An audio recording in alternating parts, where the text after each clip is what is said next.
Greetings viewers, welcome to another fan art drawing time-lapse video by yours truly, Aziz Draws. Yeah, I know it's been a while. Today I decided I would want to draw Wolverine.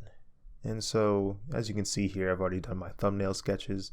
I figured I might as well just pan through them for you guys to see what ideas were running through my head as I was coming up with some ideas for this drawing. I decided to go with thumbnail number 8, as that one was the most popular one out of the people I asked, hey, which drawing would you like to see further developed? And a lot of them did like 8, so I was like, all right, I'll try it out, even though it's a front-facing pose, and that requires me to at least place something similar to a face.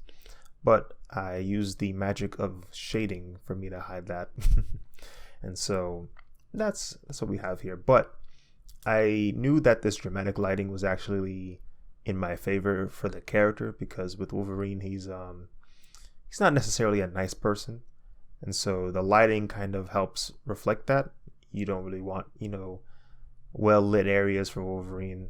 He's kind of this person who's a man of action, so he's not really too concerned about looking pretty, or he's more concerned about getting the job done. What's that saying he says? He's like, I'm the best at what I do, and what I do is very nice. Like, he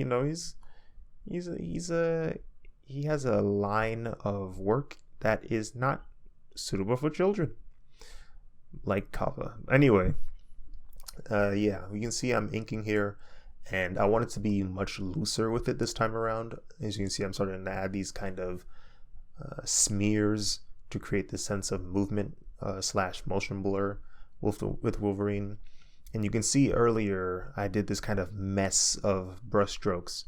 And what that was for was I intended to have this kind of texture on top of this flat blocking of the ink layer. So you can see here I'm hatching stuff out, creating that mask, and then boom, you see that there's the underlying layer where everything was kind of messy and brushed on.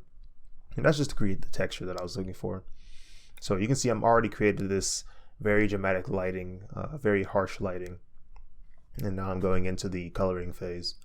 So yeah, this drawing didn't take very long, simply because of the style that I went for.